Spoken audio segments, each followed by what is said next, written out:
je veux partager avec vous les éléments nécessaires pour atteindre vos objectifs. Je pense que la Bible est la plus grande source de motivation. Maintenant, je veux que vous répétiez après moi, s'il vous plaît. Nous devons reconditionner nos esprits. D'abord, disons ensemble, de bonnes choses censées peuvent m'arriver. Ouais, écris ça. Je veux que tu te dises ça chaque jour. Nous vivons dans un monde où nous croyons que de mauvaises choses sont supposées de nous arriver. Je me souviens d'une partie de ma vie, quand les choses vont bien pour moi, et j'ai dit que c'était trop beau pour être vrai. Soyez conscients des mots que vous dites au quotidien de vous-même, parce que vos mots sont puissants. Regarde ce que tu dis. Ne jamais dire que je suis fauché. Tu surmontes un problème de trésorerie. Alors, revendique ce que tu veux, pas ce que tu ne veux pas. Un jour, j'ai commencé à marcher avec mon fils aîné Calvin. Et je lui dis, Calvin, veux-tu avoir du succès dans ta vie? Il a dit, oui, je le veux, papa. Ok. On a continué à marcher. Puis je me suis arrêté. Et je l'ai regardé dans les yeux. C'est mon homonyme, mon junior. J'ai dit, Calvin, vous vous attendez à réussir, étant donné que vous êtes un parent célibataire de 2 enfants.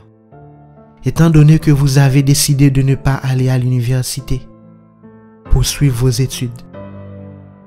Étant donné que vous êtes talentueux, mais que vous êtes en retard sur votre rêve et vos factures. Qu'attendez-vous pour utiliser votre performance en fonction de ce que vous produisez à ce moment de votre vie? Calvin est resté silencieux. Vous pouvez voir si vous demandez à la plupart des gens, voulez-vous réussir? Voulez-vous vivre une vie de productivité? Voulez-vous vivre une vie de contribution?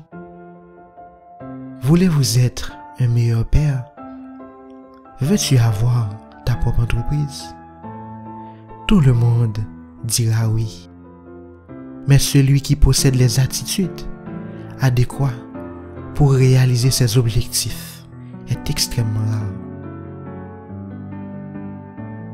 Le plus important est ce que vous attendiez par rapport à ce que vous faites. C'est pourquoi la Bible dit que le juge est un arbre qui se fructifère. C'est pas le fruit que tout le monde prétend.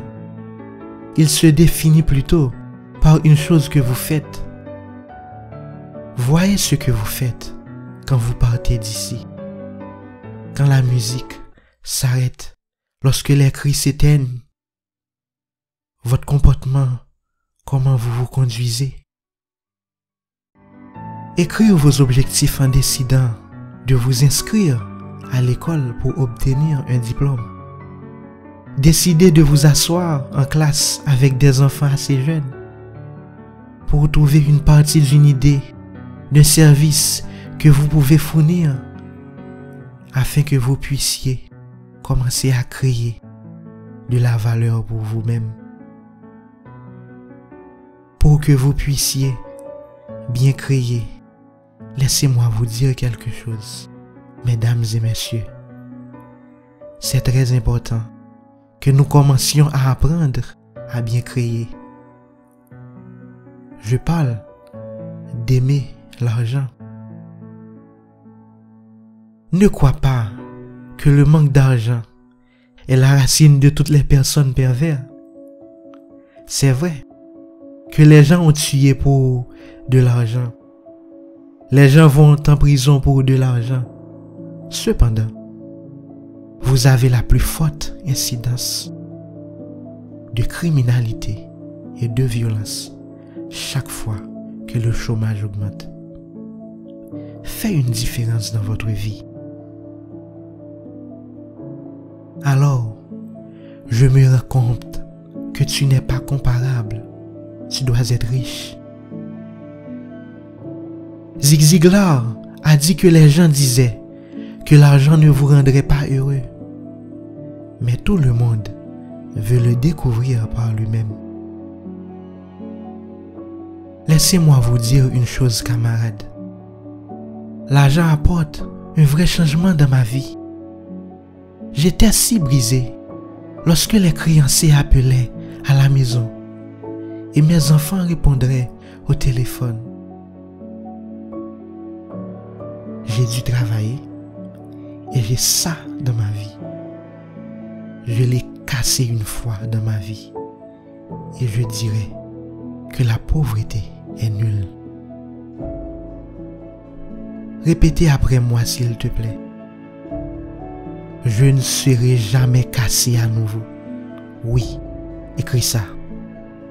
J'affirme que je vais ne plus jamais être fauché. Jamais. Jamais. Je ne serai plus jamais fauché. Laissez-moi vous dire, l'argent fait le numéro 1. Il vous donne le contrôle de votre vie. Notez que le numéro 2, cela vous donne les options 3. Cela vous permet de vivre une vie de contribution pour prendre part à des choses qui vous tiennent à cœur. Ce ministère est le travail du projet 2000 que nous allons faire pour changer les vies des jeunes. La vision du Monseigneur Jack est que nous pouvons avoir des petites équipes de football, de ligue et équipes de baseball et équipes de basketball. Puis, nous pouvons avoir des dermatologues, cardiologues et endocrinologues. Il met actuellement en place un projet institutionnel pour donner à nos jeunes les méthodes, les techniques pour se réinventer au fur et à mesure que nous passons à la millénaire. Et cette ère que Peter Drucker appelle l'ère des 3C, un changement accéléré, une complexité écrasante et une énorme concurrence. Voici la première étape pour accumuler de la richesse. Si vous prévoyez de le faire, écrivez ceci. Vous devez être prêt à faire les choses aujourd'hui que les autres ne feront pas, pour avoir les choses demain que les autres n'auront pas. C'est pourquoi le livre de vie dit: le chemin de la vie est droit et étroit. Il y en a peu qui le trouvent. Le numéro 2. Mettez la discipline comme une force majeure dans votre vie. Combien d'entre vous qui savent que si vous aviez été plus discipliné, vous seriez encore plus seul pour atteindre vos objectifs maintenant? Socrate a dit que la vie indisciplinée est une folie.